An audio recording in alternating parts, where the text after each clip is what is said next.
Hey everybody, this is Jen Kleinhens. And I'm Rob Vose. And you're listening to another episode of Everybody Hates Your Brand, a podcast where we talk about our thoughts and opinions on marketing, from customer experience to brand and everything in between. Join us today as we talk to Phil Shelper, CEO of Loyalty and Reward Co., Australia's leading loyalty consulting agency, and author of Loyalty Programs, The Complete Guide.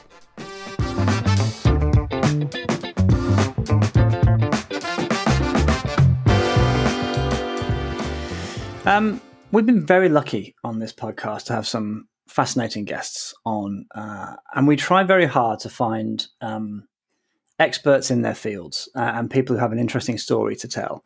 And this person is no exception. We've talked about loyalty before, and we've talked about reward programs before on this podcast.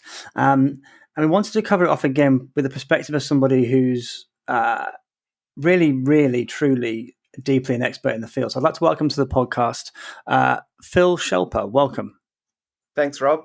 Appreciate you joining us. Phil is, for those who don't know, Phil's joining us from Australia. So it's early here and late there. So we appreciate that. And the time difference can be a pain. So when we start an interview, we always do what we call the kind of credibility section, like who you are, what your background is, and what you currently do. So do you just want to give us a quick taste of your career and what you're currently up to, please? Sure. So I'm the CEO of Loyalty and Reward Co. We're Australia's leading loyalty consulting agency, but we operate globally. I started my career at Vodafone, just like you, Rob. I was there for 8 years. Indeed. And spent some time in the loyalty and retention team. And that led to me getting a role at Qantas Frequent Flyer. I was there for 4 years, focused on loyalty design, managing all of the reward products and other things. And it gave me a really solid grounding in the operations of a really big, very robust coalition loyalty program. When I left, I then started up Loyalty and Reward Co. We've been running for 8 years this month, actually. We've consulted to over 60 brands during that time, including McDonald's globally, Klarna. We're currently working with Klarna, Procter & Gamble, Optus, Dan Murphy's, Macquarie, NPD Group, and many other very big brands. Designing loyalty programs, implementing loyalty programs, and helping them to run their programs as well. We also do a lot of education also. So recently we launched our most recent book, Loyalty Programs, The Complete Guide. And we also run a loyalty education course through ADMA in Australia as well. So we're knee deep in loyalty. If you try and talk to us about anything outside of loyalty, we can't help you. That's amazing. Well, I mean, what credentials? I do have to ask you, I say we're both Voda clones, they call us here, because I'm based in Newbury in the UK, which is where the sort of global HQ was for a while. And it's a small town, and most people at some point here have worked for Vodafone, hence the name. What was it? You said that you kind of got into loyalty at Vodafone. What was it about it that sort of drew you to it and sort of has retained your interest all these years? Yeah, well, I think Vodafone was one of those really great companies where you could move around a lot. So I probably, in the 8 years, I think I had 7 or 8 different roles. I spent most of my time in the marketing team, but I moved around in different roles within marketing. I definitely, working in the loyalty and retention team was my favorite role there. I liked it because there was the opportunity to actually make a genuine difference. One of the things that we did there was the churn rate for prepaid customers was very high. It's running at about 55%.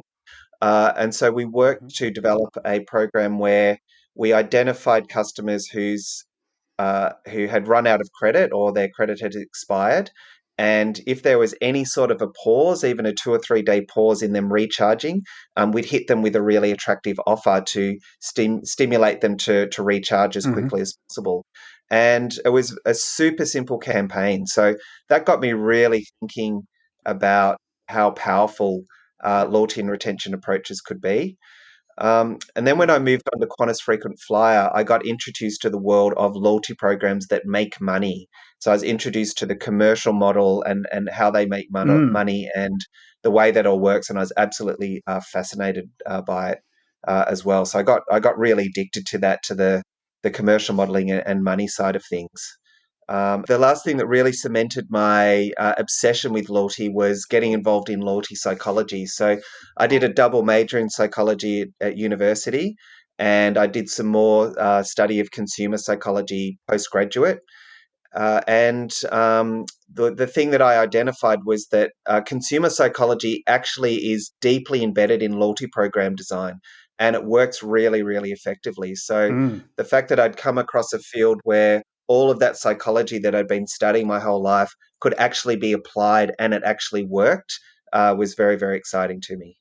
It's funny you talking about prepay retention just brings back memories because I that was my background too. So prepay retention, and I just remember thinking how much easier contract retention is than prepay because you have an end date you can work around, and you have to ring us up to tell us that you don't want to be a Vodafone customer anymore. So you have a whole bunch of reactive things that you can throw in place. But prepay, I'll just stop, shall I? And then you've got to try, as you exactly as you said, you kind of it's a much more difficult process.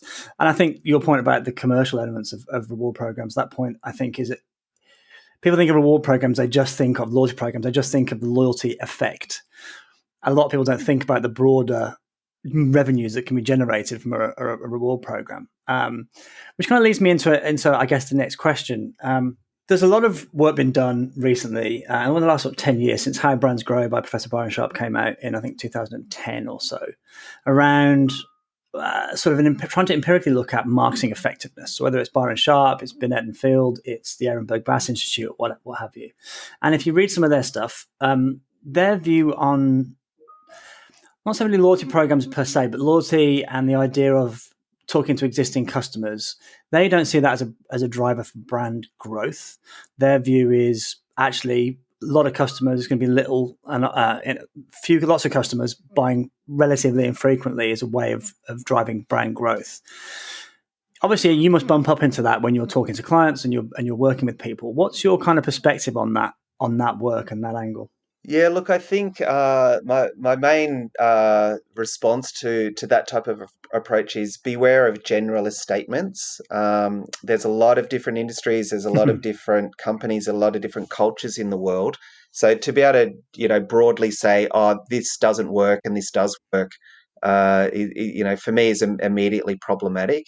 People like Byron Sharp have made their career on basically saying loyalty programs don't work. And from my perspective, I think anyone who's working within the loyalty industry or looking to enter the loyalty industry should actually challenge themselves with that question. So they should say, they should explore whether loyalty programs work. Mm-hmm.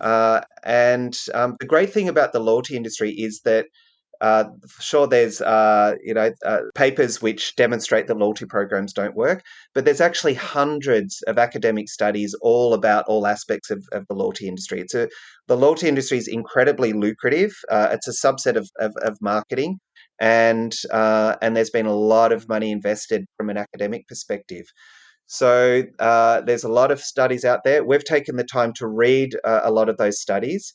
As part of writing Loyalty Programs, The Complete Guide, we did a lot of research, and we've dedicated a whole chapter to answering the question, do loyalty programs work? The conclusion that we reach is loyalty programs do work and loyalty programs don't work. And it depends on the design, on the execution, on the industry, on the circumstance, on the culture. But I think simply the fact that there's extensive scientific evidence to support that, yes, they can work, for me negates any commentator claiming that loyalty programs overall don't work. You can't Mm-hmm. make those generalist kind of statements like that if you want to be taken really seriously. But certainly for headlines, it's a great way to build your career and get some attention. The definition of work, I think, is it working? I think is an interesting one because there's lots of different ways you can make money from a loyalty program that aren't just solely around loyalty. It generate a reward program, especially if you've got a bricks and mortar operation, generates insight that I can then use to improve my customer experience, which generates income. I can game, for example, video game retail in the UK, we would sell our insight and what we knew about our customers, not the names, but the actual insight and data to publishers, for example.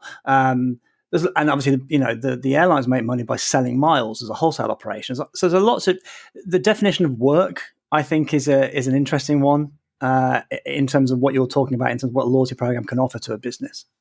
Yeah, I think that's a really good point. So when we're consulting with clients, we always start with the question, what are your overall business objectives? And we will now work with you to design a loyalty and member engagement approach that helps you to deliver to those objectives. And for an individual business, the objectives are always very, very different to other businesses. And when you think Mm-hmm. about that across different industries and different geographies, you get a lot of variance there. So to say, do they work? I think you make a really good point. It's like, well, work to do what? I think from our perspective, um, rather than continuing to have this arcane debate of do loyalty programs work, don't they work, we think it's time to actually ask a more relevant question, which is under what circumstances do loyalty programs work? If companies can answer that question, they'll be able to determine which design elements their loyalty program designers need to incorporate into the program to increase its chances of success for delivering to their particular objectives. So, from our perspective, it's things like making it simple, delivering value, providing the member with a sense of belonging and exclusivity to build out that emotional engagement, ensuring it's complementary to the brand, designing a cost effective commercial model so it increases the chances of delivering a positive ROI, and providing the resources to allow for further evolution of the program post launch. But most importantly, ensuring it's stimulating. There's so many loyalty programs out there that are just too boring for people to really want to pay much attention to it. So I think the question needs to change. Loyalty programs certainly do work, and they work very effectively, but they don't work in all circumstances, and they don't work if the program is designed badly and operated badly. So understanding under what circumstances they work for us is a much more powerful and relevant question. Well, that's a beautiful segue into my next question. It's almost as though we rehearsed this, which is, if you take those kind of metrics about what makes a great program, and what are some of the programs you look at that you go, do you know what, they've absolutely nailed it? They're doing some really good stuff, whether it's just doing the fundamentals brilliantly or it's doing something interesting and new. What are the programs out there that you've kind of either A, been involved with, or B, got your eyes on? Yeah, so I kind of go through phases of working really intensely with different programs in order to just get a really good sense of what it's about. At the moment, I'm focusing primarily on any program that's powered by artificial intelligence because from our perspective, that's a really big future mega trend within the loyalty industry. So this is pretty mainstream, but I'm actually doing a lot of experimentation with Woolworths Everyday Rewards in Australia at the moment. So they Mm-hmm. generate all of their marketing comms from an AI platform hosted by Quantium, which delivers individualized marketing to their 12 million members using an incredibly rich data set. And the thing I love about it is the AI platform evolves and adjusts based on how the member responds to different offers, which ensures that it continually optimizes. So it's very, very impressive.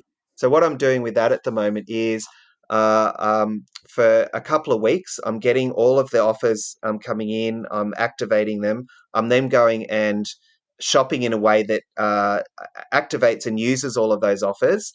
And then for the next 2 weeks, I'm going radio silence and then turning it back on again.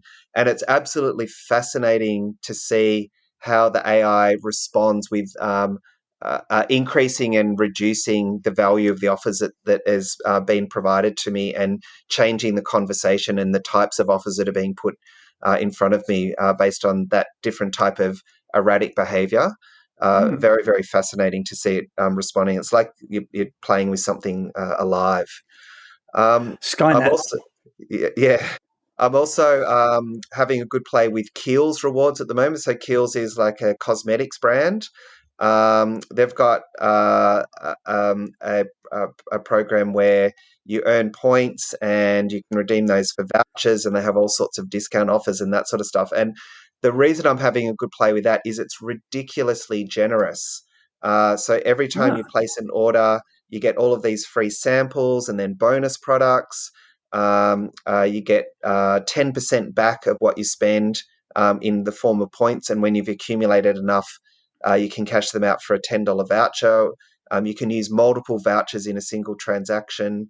And then Really? if you're at the highest tier, which is Diamond, Black Diamond, then you get this astonishingly generous birthday reward as well. So I'm having a look at that sort of stuff as well. So one of the things that Interesting. most loyalty programs struggle with is providing good amounts of value, because value is what drives loyalty program engagement. So that's Absolutely. an interesting one, yeah. And I know, doing some obviously research on you, and even I remember being in Australia at the same time as you, and we were discussing this. But I remember seeing some stuff about you looking at things like using blockchain in the loyalty space, and exploring that kind of world. You talked about AI and obviously Quantum using it as kind of like an enhanced recommendation offer platform. Is blockchain something that you're still looking at, or where does that currently sit in the world of loyalty, do you think? Yeah, very much so. So I think blockchain's gone through a few phases. I wrote a book called Blockchain Loyalty. I did the first edition back in I launched in 2018, and then I followed up with the second edition in 2019. I launched the second edition about 6 months after the first edition because the space was evolving so rapidly. The book's Mm. only 2 years old, and it's way out of date already. So I'm currently planning the third edition. I think in the first iteration of blockchain loyalty was really about companies doing massive raises through initial coin offerings or ICOs, and then trying to develop a coalition program with that funding, which would attract members and merchants to participate, generate an enormous amount of demand for their cryptocurrency, which would then boost the price, and everyone would receive multiples of rewards. And it ultimately failed. It's quite a massive, very expensive failed experiment, and it was incredible to watch. I was very Mm. bullish on it at the moment, but at that time, but I saw that ultimately it was flawed. Um, and the and so that's sort of all just fell away. There's Mm. also companies such as Loyal who built out really good quality back end um, blockchain layers to connect loyalty platforms with earn and redemption partners. They got some good traction with Emirates, which was kind of interesting as well. So there's definitely a lot of stuff going on in that space in solving back end connectivity challenges and trust between different brands. Where we're really excited at the moment around blockchain loyalty is everything that's happening in the NFTs or non Mm. fungible token space. We think that there's going to be some really exciting loyalty stuff that comes out of art and crypto collectibles and all that sort of stuff. So that space is only really starting to get going. So we're very excited there. But where we see most of the blockchain loyalty stuff happening at the moment is on exchanges. So uh, companies like Binance and FTX and other companies have created their own crypto token, and they've used that to reward the people who trade on their platforms Mm. by doing different types of activities, whether it's trading, sharing data, gamification, all that sort of stuff. And that's been incredibly successful for them. So it was interesting that it was ultimately the exchanges that managed to make blockchain loyalty successful, and I don't think there's been nearly enough recognition or focus on that from any industry observers. So we'll be looking at all of that sort of stuff as part of the next version of blockchain loyalty, as well as a new project that we're going to be focusing on in Latin America, which is really exciting. That does sound exciting. It's interesting because there are so many variations of loyalty programs about how you can do it. From the very basic, your local coffee shop with a card and a stamp, and using the gold gradient effect to get people to fill in their stamp cards, to complicated programs, whether that's points, whatever it might be. But I think the other interesting kind of aspect that I've been looking at a little bit recently is the idea of something like Amazon Prime. And people don't necessarily think about Amazon Prime as a loyalty type program. But if you read the original, there's a fantastic article. I'll try and dig it out and put in the show notes about the launch of Amazon Prime. And Jeff Bezos is quoted to say, "I want to build a moat around my customers." And if that's not the definition of what a loyalty program is, I don't know. I don't know what is. I think there's some really interesting stuff going on in terms of those paid for programs where they're using the psychology of loss aversion. Like, I've paid for this, I should bloody well use it. I think that's an interesting space. What are your thoughts on? Would you describe Amazon Prime as a loyalty program first of all? I'd definitely describe it as a loyalty program. I think typically when we talk about loyalty programs, we talk more widely about member engagement programs or member programs. So, if you think about a customer engagement program, so that would be a marketing campaign that encourages any customer to engage more deeply with the company. A member engagement program would be a program where the member needs to go through a formal registration process, and by doing that, they can then access a range of benefits. And then a loyalty program is where members are actually rewarded specifically for their transaction behavior in the form of rewards that are tied to that transaction behavior. So I would say Amazon Prime is more of a member engagement program and a Right. subscription one at that. But certainly in terms of the effect, in terms of the value that it's delivered, it's an absolute phenomenon, that's for sure. Yes, it's astonishing when you look at. I think it was a WPP report talks about Amazon Prime members, essentially default to starting any search for a purchase on Amazon because, again, they're paid for it. It's so ingrained in their behavior and all those kind of things. One of the things that I've been lucky enough to build and run reward programs and loyalty programs, and one of the funnest sort of situations, and you must bump into this all the time with your clients, is, and I apologize to any finance people listening, is working with the finance departments. I think when we launched something called the Game Station Elite, which was Game Station was a national brand of video game retailer. I think I did something like, I don't even want to think, 17 different scenarios in terms of business cases and what have you, every single possible thing. And when we looked at redemption patterns, and you've talked about you want people to be engaged in their program, and that also means not just earning, but it means burning as well. So they're realizing the value of that program, burning points, whatever it may be. That it was always 100% margin reduction at the bottom of every profit and loss every week, reporting of trading. Well, we gave away this without any kind of assignment of value of what you were getting out of the program. How do you try and work? Do you see that? It would be a question as well, or was I just picked on by my finance department? Or do you see it as a kind of general thing? And how do you help marketing teams sort of around that issue and working with finance? Yeah, so we're definitely lucky. We kind of, I guess, have the consultant's advantage there of coming into a company as the loyalty experts who are going to tell everyone within the business everything that needs to be done to build a revenue generating loyalty program.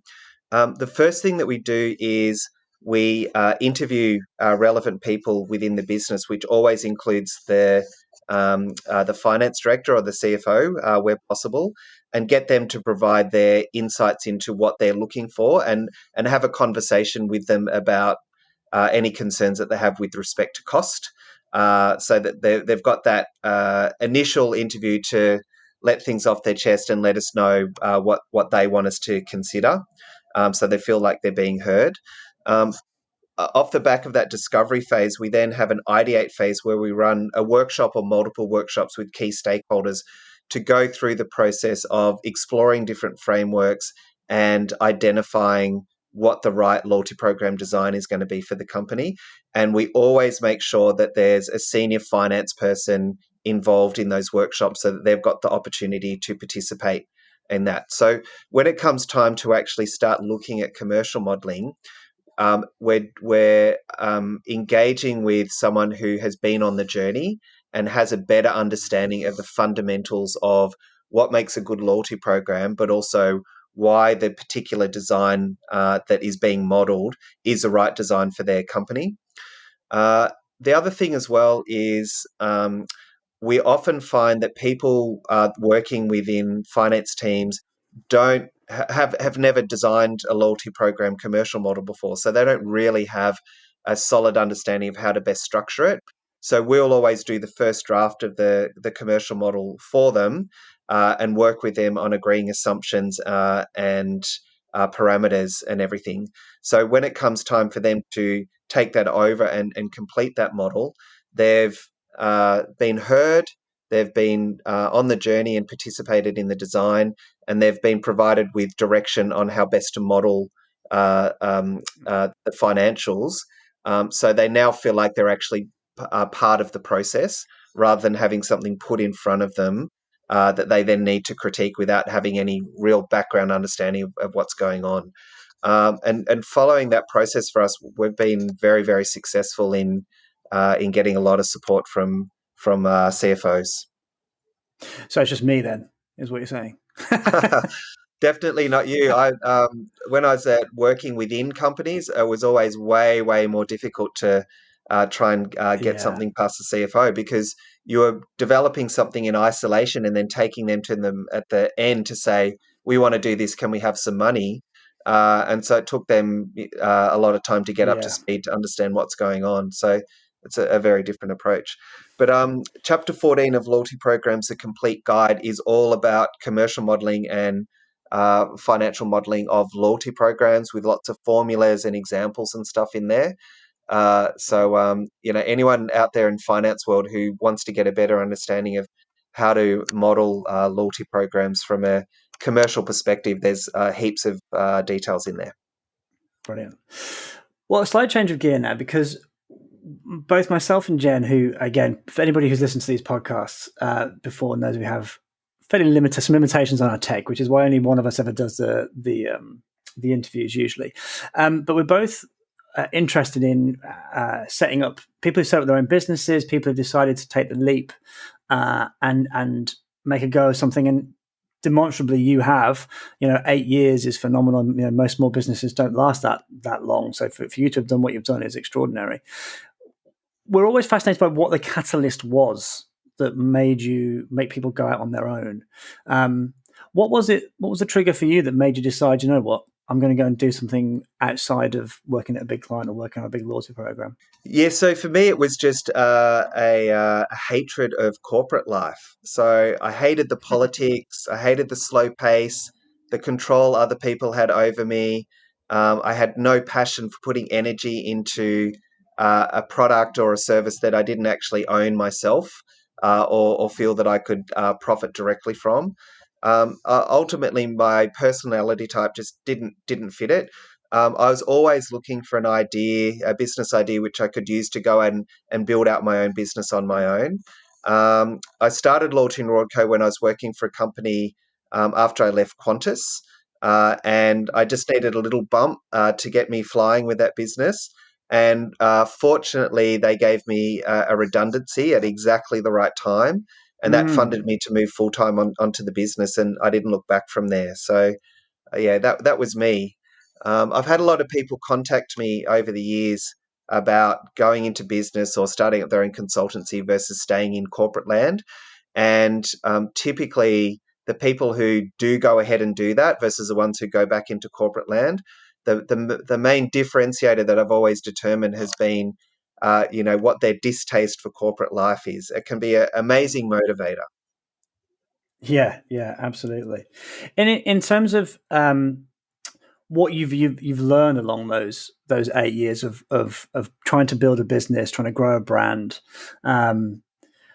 it's obviously, I'm asking you to condense 8 years of your life into some small pithy sound bites. But what would be the kind of key things that you would, if someone is thinking of starting doing this and going out on their own, what would be the kind of things that you would say to them to be wary of, or to make sure that they do?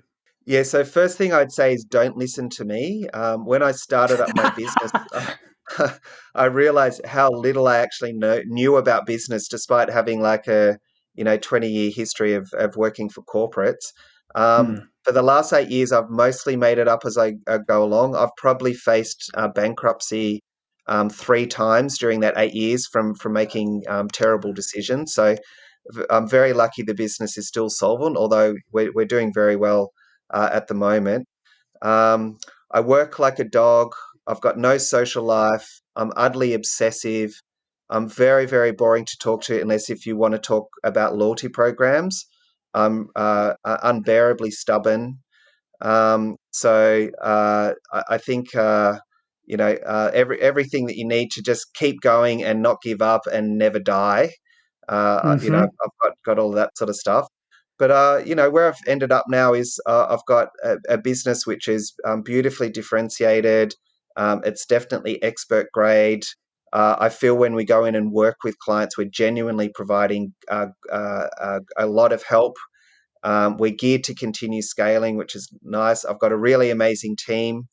And most importantly for me, I don't answer to anyone, which is really important for my mental health. So I think if you're a bit crazy and you're ridiculously stubborn and you just want to do it at all costs, then that's the best foundation I can think of. If you like Gotcha. things nice and easy and balanced, then I'd suggest staying in corporate life. Fair enough. Stubbornness it is. Well, look, it's been fantastic having you on. And again, I know you've had a long day, so we appreciate you coming on at the end of yours to come and talk to us. Before we go, we do what we call have on every interview what we call the shill section, um, which is an area where we allow our guests to kind of promote or talk about the thing that they want to talk about at the moment, promote your business, your book. We'll put obviously a lot of the links to your book and those kind of things in the show notes anyway. But this is your time to kind of talk about, promote what you would like to talk about, if you like. Sure. Yeah, so the only thing I'm really interested in talking about at the moment is our book. So the entire team contributed to it, as well as some other very experienced people in the loyalty industry. It's the first book ever released which actually provides a comprehensive overview of loyalty programs, hence the name Loyalty Programs, The Complete Guide. So if you're in the loyalty industry, or if you're thinking about entering the loyalty industry, or just want to know more about how loyalty programs operate across all aspects, then Loyalty Programs, A Complete Guide will give you everything that you need to know. It's available on Amazon, Kobo, Barnes & Noble, Booktopia in Australia, plenty of other good bookstores as well in print and in ebook version. So please go and buy a copy. Brilliant. As I say, we'll put the link for that in the show notes as well, or multiple links, depending on obviously lots of different places there. Well, look, again, thank you so much for taking time at the end of your day when your brain is probably a little bit frazzled to come and talk to us about loyalty. It is greatly appreciated. Thank you very much. No worries. Thanks, Rob. Have a great day. So that's it for this episode of Everybody Hates Your Brand. We hope you enjoyed it. You can find show notes, resources, and more episodes on our website, everybodyhatesyourbrand.com. But before we go, let's talk about what we're loving this week. That's right, this segment is back. So Rob, what you got? Well, I'm reading a fantastic book called How Not to Plan, 66 Ways to Screw It Up. Written by Les Binet and Sarah Carter, who you might have heard Les Binet's name before, mentioned on this podcast, and does a lot of work with Peter Field, wrote The Long and Short of It and a bunch of other things. But they wrote a series of articles. They're both at Adam and Eve DDB, and they wrote a series of articles that they wrote for a publication called AdMap. And they're basically sort of busting myths and a lot of sort of nonsense that swirls around, as they would describe it, swirls around marketing and marcoms and those kind of things, using their kind of evidence-based empirical approach. It's just really well put together. The fact that it's lots of little individual articles makes it easy to read, doesn't make it feel too monolithic, and there's some fantastic nuggets of information there, whether you're a planner at an agency or somebody who works in marketing client side. It's got value for everybody, I think. I'd highly recommend it. We'll put a link to the book in the show notes. Jen, what have you got? Yeah, so this is a little bit of a, I guess, not too inside baseball, but the agency that I recently started working for, so Havas CX, has released their newest version of this thing called the X Index. So this is technically a little bit of a shill, but I find it really, really interesting. And it's something that I've kind of have been trying to do for a long time in my career, which is measure the impact of customer experience. Or like, what makes a good customer experience? How do we measure that? How do different companies compare? And luckily for me, I just started working at a place that actually does that. So that's great. But yeah, I would check out the X Index, because basically what they do is they go all sorts of different countries. So it doesn't matter if you're in the US, UK, China, Europe, they do it all over the globe basically. And they go around and ask customers a bunch of really interesting questions, and they put together with the sort of algorithm magic that they do and start to figure out what's working, what are the trends, what's coming next, and like basically who's being successful in terms of creating a good customer experience. And I think more than ever, kind of coming out of the year that we've had and the way that customer experience has kind of changed because of COVID, obviously, and some other things, I think it's definitely something to pick up, something, that's going to be fascinating for a lot of people to take a look at.